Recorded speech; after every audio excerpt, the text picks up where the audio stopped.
I went to see a psychic just the other day, and I knocked on her door, and she yelled out in a very loud voice, "Who is it?" I left.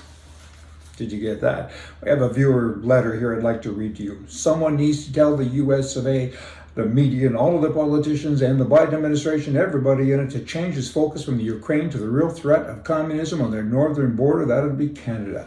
Communism pushed by Trudeau's Liberal government is really the threat that the US should be worried about. Canada is falling rapidly, falling and failing, and when it finally fails, the US is next. There's no need to fight Russia and China because we are becoming just like them. This is from a Canadian. The truckers and people who donated to them were law-abiding citizens, and Trudeau made them criminals overnight. He's also done that with gun owners and so many other people. Hey, there's a big message there. Everybody should pay attention. You all should listen. The Ukraine and Russia. Who's right? Who's wrong? There's so many different points of view on this. But, one popular one, becoming more popular all the time, is it's their problem. Let them deal with that. They do whatever they do. There's all kinds of reasons that we don't know. I mean, we're told a variety of different things. Maybe just let them fight, do what they do. I don't know. I ain't a politician. You know more than I do, but share your messages with us as well so we can try to kind of put it together. But my thinking now is kind of like, leave it be. Leave it alone. They always fight. They always do all of these things. Canada, let's talk about that. That's a bigger threat than anywhere else, I think, because there's no freedom anymore. It is not even a socialist country. It's a fascist country.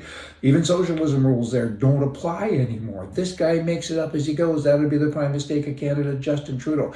He says, hey, when I cracked down with the Emergency Act, that's come and gone now. But when he did, he specifically exempted many people, refugees, asylum seekers, immigrants, and ethnic minorities. What does that tell you? That's pretty scary stuff. Get the troops to Canada quickly. I mean, that's bad. This is for our national interest, he said at that time. Incredible. And then he also went on to say, hey, by the way, all you truckers are causing so much grief here. The people who are locking up and freezing your bank accounts and destroying your lives, because that's what we're going to do. And that's what they've actually done.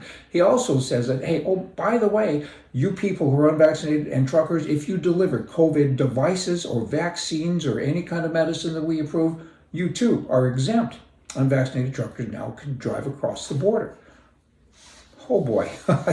Are you making sense of that? It ain't easy to make sense of that. Trucking schools are producing far better citizens in Canada than universities, it seems like, and I would kind of go along with that. I mean, really, look what they've done. And these people now, the politicians and the mainstream press, the communist press, in Canada, they're saying that, all the truckers are bad people. They're not. They didn't do anything bad. I mean, they protested because what else can you do? You get this frustration building up in you. You're so frustrated at so many different things within your own country because it's changing.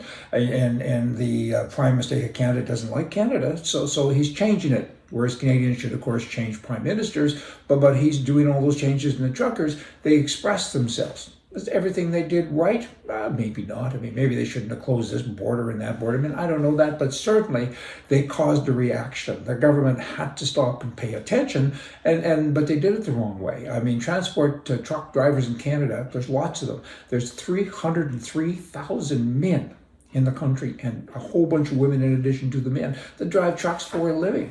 And they bring everything to the stories. You should have at least given them an audience, but yet the prime mistake, he fled. He fled the capital. I know this is old news now, but you know what?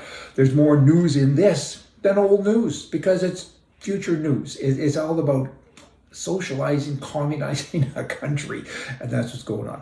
Now, I don't know if I can pronounce this stuff. I'll make a lot of mistakes. The grade 8's going to show, but work with me. The Hegelian dialectic is a framework for guiding our thoughts and actions into conflicts that lead us to a predetermined solution. This is serious stuff. It's done every day, like a subliminal. It's where a person or persons or a politician creates a problem knowing how people will react, and then they provide a solution. Okay, I'm going to burn your house down, and then I'm going to send the fire truck over to put it out, and then you'll say to me, thanks, right? Think Canadian gun control. Politicians labeled a hunting rifle as an assault gun, and with other scare tactics and press with untruths, The general public now wants to be saved from lawful gun owners. Politicians crafted a problem that did not exist, and then they promised to fix the problem, but the problem is that there isn't a problem, and that's very problematic. Are you getting the problem? And it goes on and on. This is all kind of Marxist thinking.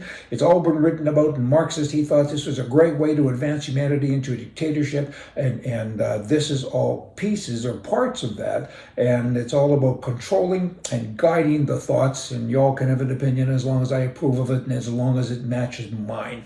Scary, scary stuff, and I don't like it, and we gotta fix it. So hey, somebody try to fix Canada. Okay? Oh, Canada? See ya.